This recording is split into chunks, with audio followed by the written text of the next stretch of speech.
malam itu kan bagian dari waktu-waktu mustajabnya doa. Hadisnya ada kan Pak Ustaz? Kita berupaya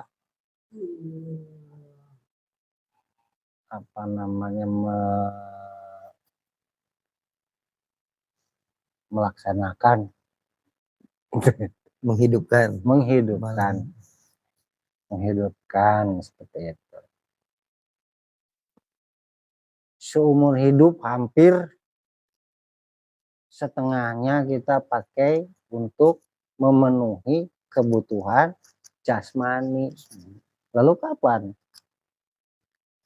berupaya memenuhi kebutuhan ruhaninya? Ya kalau kita pengen sesuatu kan syaratnya begitu, harus bisa menghilangkan yang ada. Untuk menengadakan yang tidak ada itu harus bisa menghilangkan yang ada. Dulu itu memang gencar tirakat zaman Bapak itu. Apalagi zaman Eyang. Tirakatnya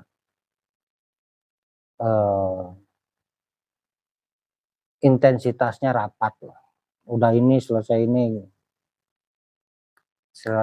Sambil menempuh juga pengetahuannya, penjelasan. Ya saya nggak beraninya apa? Karena kapasitas seseorang itu akan ada studi banding, akan ada diperbandingkan. Halo kan Ikhwan gue, bukan mursyid yang ditunjuk. itu akan selalu jadi argumen. Makanya kebanyakan mursyid kalau ngasih perintah ngalir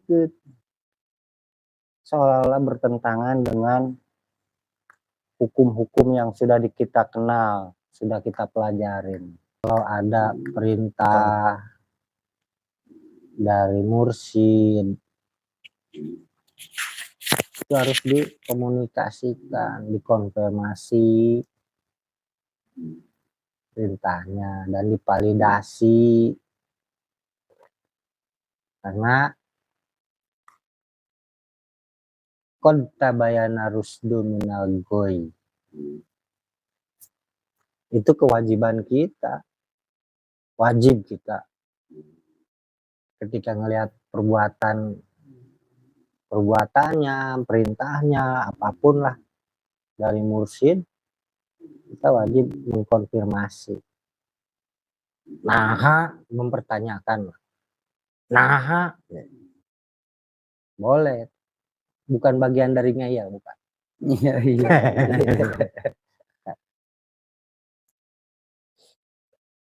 Karena bisa saja kita keliru memahaminya. Memahami perintahnya, memahami perilakunya, memahami kebijaksanaannya. Bisa saja kita yang keliru.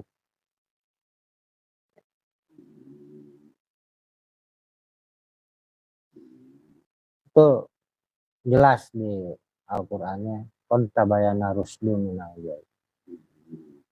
Mursyid itu kan dari rusy. Akar katanya itu rosyid, rosada, rusdu.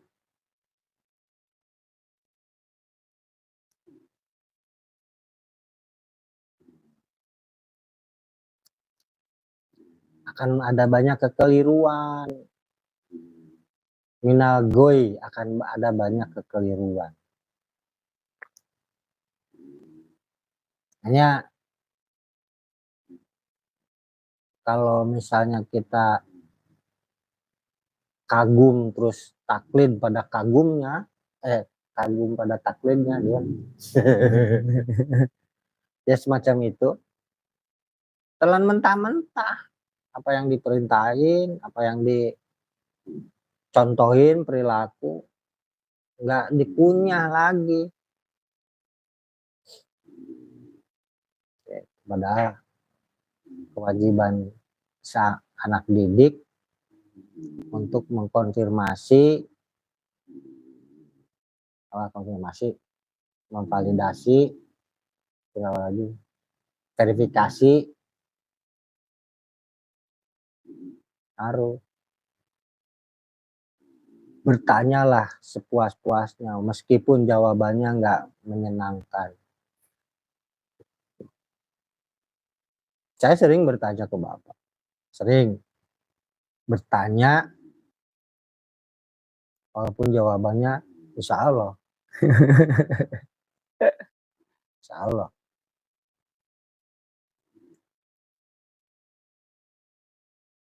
Kalau itu pertanyaannya berupa apa? Verifikasi ya Om.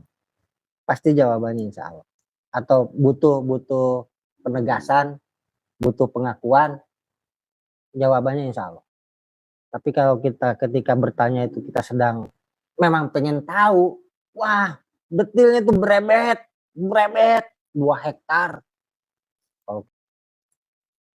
Kalau kita memang butuh penjelasan, tapi kalau butuh pengakuan, jawabannya insya Allah. Selalu begitu. Itu yang saya perhatiin dari Bapak kita almarhum.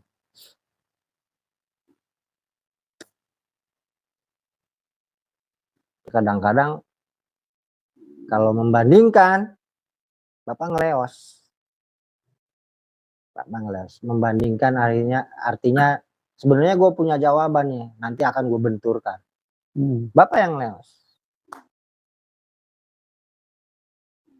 Saya dari kecil memperhatikan, meneliti, mencermati, ada seperti itu. Kenapa nih Bapak ngeleos? Padahal dia lagi bertanya.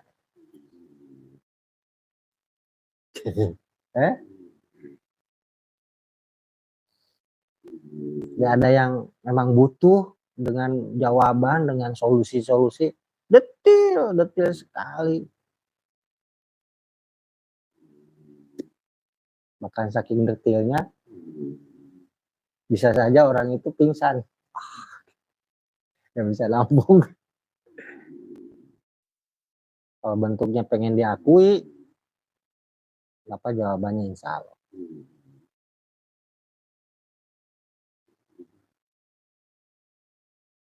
Apa ya bahasanya? Gue punya jawaban, gue bertanya tapi gue punya jawaban. Apa itu namanya? Namanya apa? Membandingkan atau apa kira-kira? Atau akan membenturkan? Apa ya? Berdebat. Ya pada akhirnya akan berdebat. Akan mendebat. Pada akhirnya akan berdebat. Nah itu Bapak hindari. Ngeleos Bapak, pergi.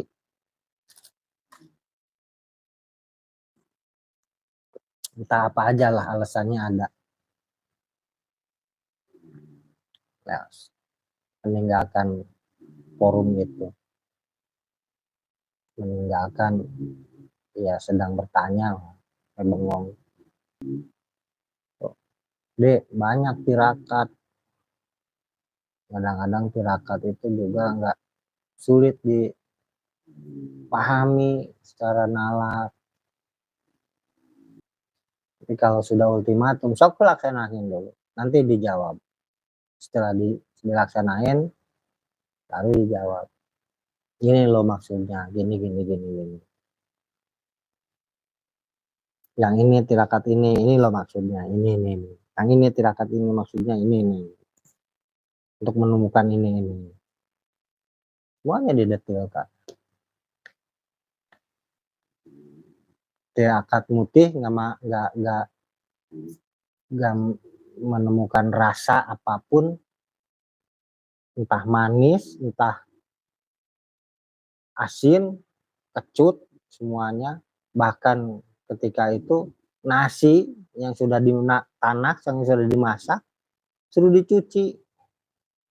Itu untuk menemukan apa? untuk menemukan rasa yang sejati. Lo hambar lo hidup lo kalau nggak ada yang namanya anu. Hidup lo hambar kalau nggak ada garam. Ya, untuk menemukan manis dari mana? Dari gula? Enggak. Untuk menemukan manis itu dari pahit. Salah kalau kita ingin tahu manis itu dari gula. Gula bawa manis. Tapi untuk menemukan manis dari pahit. Pahitnya kehidupan akan menemukan manisnya kehidupan. Pengen ketemu manis, cari manis terus ya gak bakalan terasa manisnya. Kebal gitu, kebas. Saking seringnya minum air teh manis misalnya gitu. Cobain lah. Kan kebas itu. Rasa kurang aja terus dengan manis itu. Begitu dengan asin. Kalau selalu terus kita menemukan asin, akan terus haus. Itulah maksudnya puasa mutih. Ada cara lain untuk menemukan manis. Kan? Sok makan eta cetrok. Non obat stroke gayem ya, telan terus minum, aduh nikmatnya itu luar biasa. Ketemu setelah pahit datang manis. Manis itu lahir dari atau timbul dari bawaan diri. Sebetulnya ada kualitas diri kita itu mengandung manis-manis. Manis ya wajahnya. Hitamnya hilang, manisnya hilang, tinggal hitamnya. Hitam manis. Terus aja kita kejar tentang dunia, nggak akan menemukan manis. Manis malah yang ada kan menemukan ripuh, kariweuh, kasusah, karudet, gelisah, merana, gegana, gelisah, galau, merana.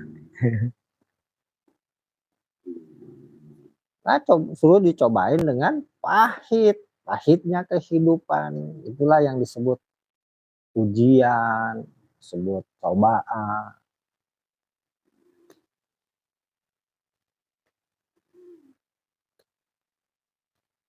Kalau udah pernah dirasain dibanting itu ya nanti akan tahu yang namanya siapa yang membanting. Dunia itu bukan untuk dikejar. Dunia itu untuk dipelihara, dirawat.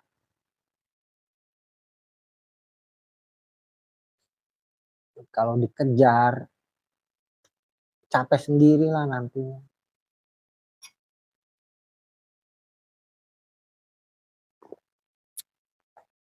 Lelah nggak ada hasil. Meskipun senang ketika itu mendapatkannya, wah gembira, sukacita dengan berlimpahnya harta hasil dunia, hasil mengejar dunia. Suatu saat ada penagihan dengan cara apapun. Ada yang pelan-pelan, ada yang sekaligus, secara paksa. Itu gambaran-gambaran.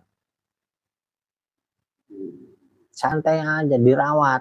Apa yang kita punya sudah ada di diri kita, di dekat kita, baina yadai. Baina yadai yang sudah kita miliki, kita raih, baina yadaihi. Kita rawat, kita pelihara. Itu akan berbalas budi, ya bahasanya.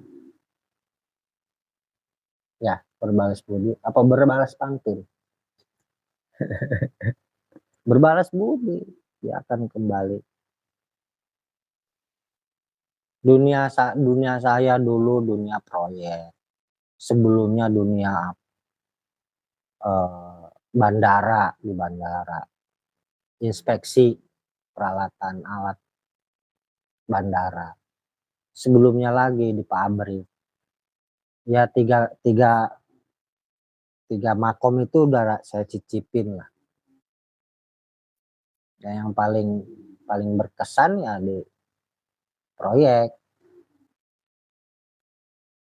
karena saya menguasai. Kalau sebelumnya masih atas petunjuk atasan ya, ini lakuin ini lakuin.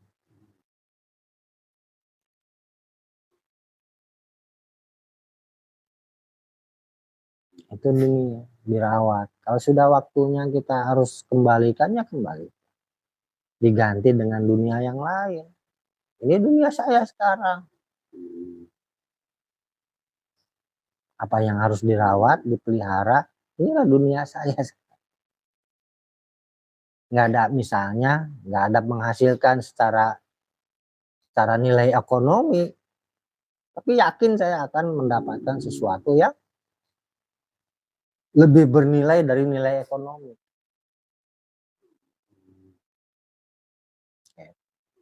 Inilah dunia saya.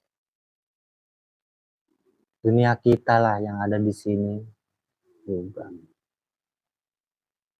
Kita harus tahulah apa kadarnya atau ketentuan-ketentuan Allah, bahwa ada fase-fase tertentu itu kita akan harus rela kehilangan. Kita persiapkan diri kita, persiapkan mental kita, pengetahuan kita secara intelektual, secara spiritual, secara mental, secara material, diri kita semuanya harus kita persiapkan. Pada fase tertentu kita harus kehilangan, harus siap dengan kehilangan. Ya jangan dibaca terus tentang mukhlisin Allahuddin, bacaan aja terus. Sementara realitanya nggak berani kita mukhlas atau mukhlisin. Mukhlis itu belajar mukhlas. Ya dunia proyek saya sudah saya ikhlaskan. Insya Allah saya ikhlaskan. Diganti sama Allah yang dengan yang lebih baik, karena memang begitu fasenya. Apakah kita akan datang secara sukarela ke fase-fase itu, atau ditarik ulur secara pelan-pelan sama Allah, atau secara paksa? Terserah, itu mah penerimaannya masing-masing, imannya masing-masing. Kalau saya lebih baik sukarela,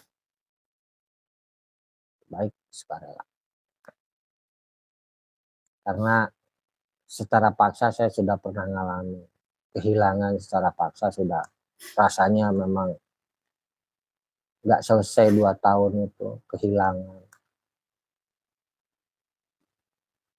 kehilangan sesuatu yang kita cintai, itu nggak selesai 2 tahun, masih aja ada apa namanya, rasa apa sih Om, susah gue nyeritain.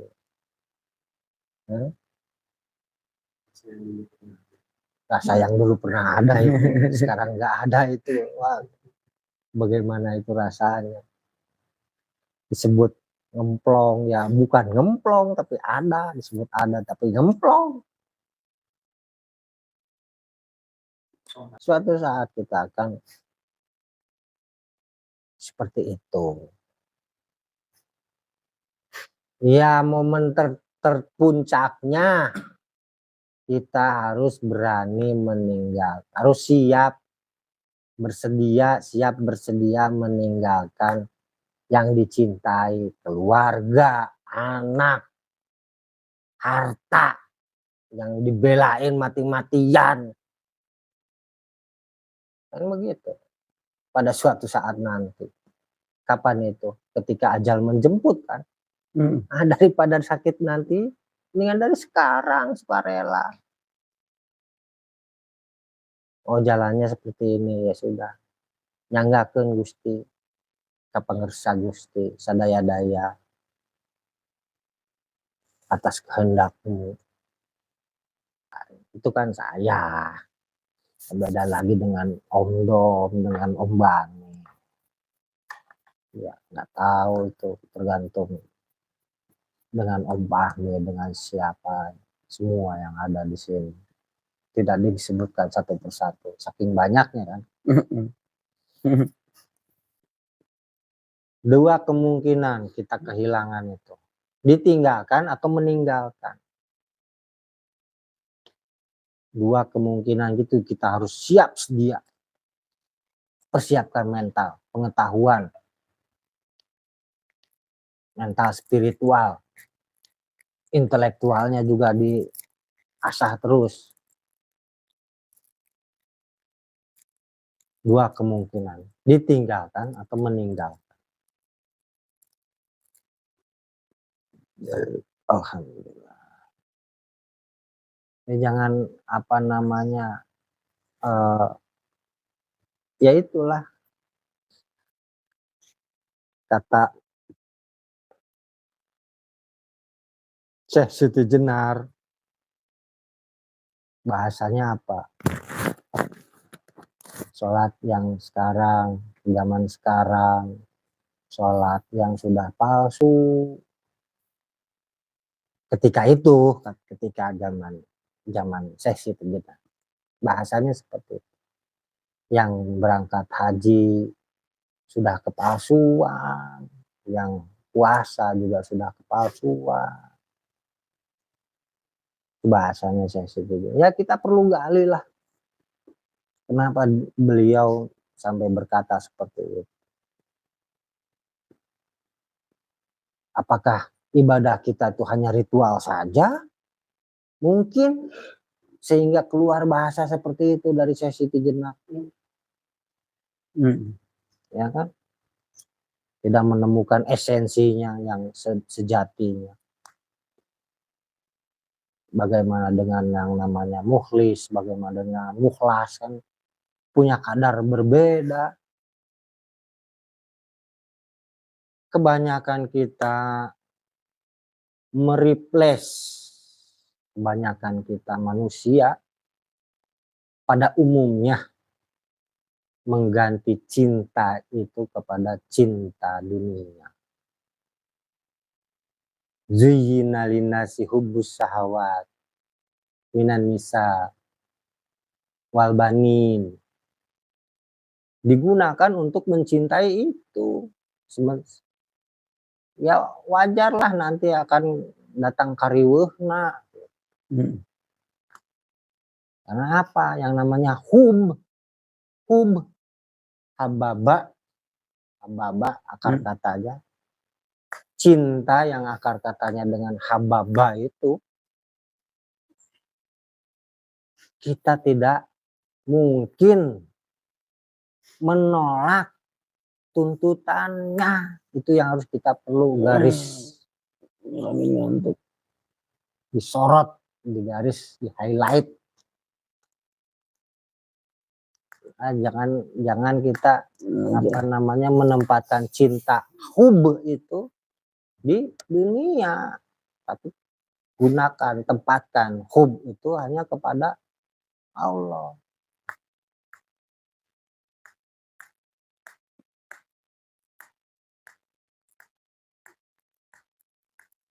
Ketika kita mencintai istri, coba perhatiin, itu kan memang jadi perhiasan lah, jadi perhiasan dunia lah.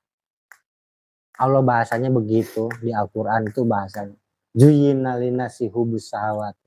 Ketika kita mencintai istri kita, apakah kita berani menolak tuntutannya?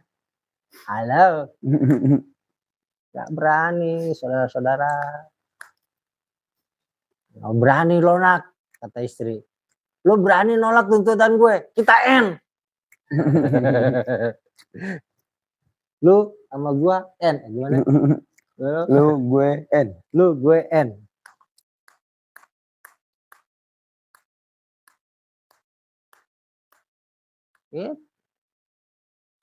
Nggak berani kita nggak bisa lah, nggak mampu lah menolak tuntutannya.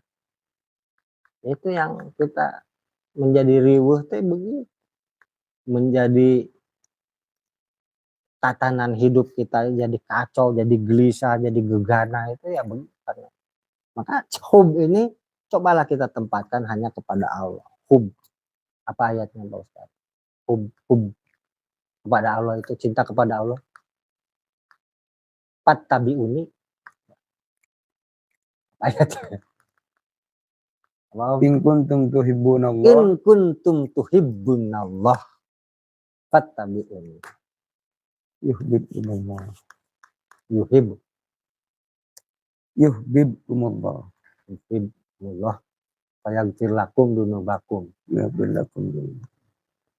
Coba kita tempatkan ke sana. Hanya ke itu hub kita atau cinta yang hub, yang akar katanya. Karena bermacam-macam cinta yang Allah sebutkan di dalam Al-Quran. Ada ish,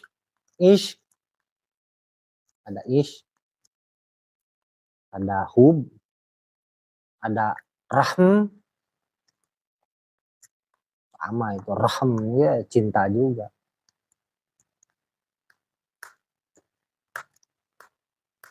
Ya nantilah kita bahas lagi tentang rahm. Ini tentang hub dulu. Cok om bari udud om, kalem bebas ya.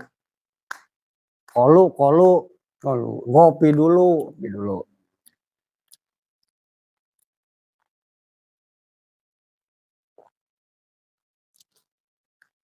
Akan banyak kariweuh kalau hubud dunia itu, karena di situ sudah ada ketentuan kadar-kadarnya, kapasitasnya. Maka kalau dengan sesama hidup cukup dengan is. Kalau is itu udah ada bahasa Indonesia, udah apa? Asik. Aku dengan dia asik. Karena dia dengan aku adalah teman perjalanan. Asik itu cinta atas dasar teman perjalanan. Di Al-Qur'annya apa? Aku turunkan engkau bersama pasanganmu.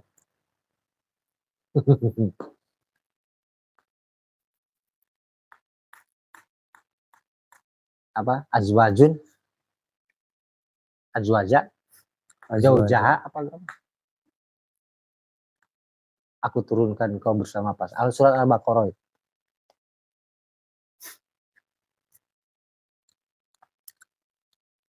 Jadi jangan cinta buta, jangan berlebihan. Cinta yang hub itu digunakan, yang mana cirinya kita tidak mampu menolak ke tuntutannya, itu udah apa namanya, harus diwaspadai.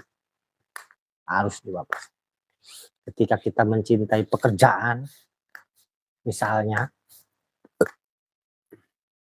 dengan cinta yang hub, maka kita tidak akan mampu menolak tuntutan dari aturan pekerjaan, aturan perusahaan. Itu harus diwaspadai lah. Bagaimana kita cara menempatkannya atau bagaimana cara bersikap adilnya seperti apa.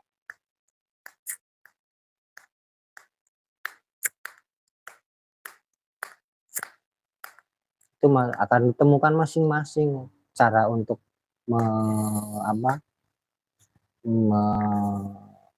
menempatkan perkara itu, untuk mengimbanginya agar supaya kita bisa adil. Adil itu kan menempatkan dengan benar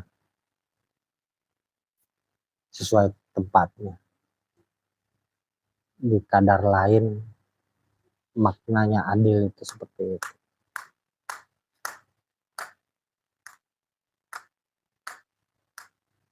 Sok yang lain komentar Pak Ustadz apa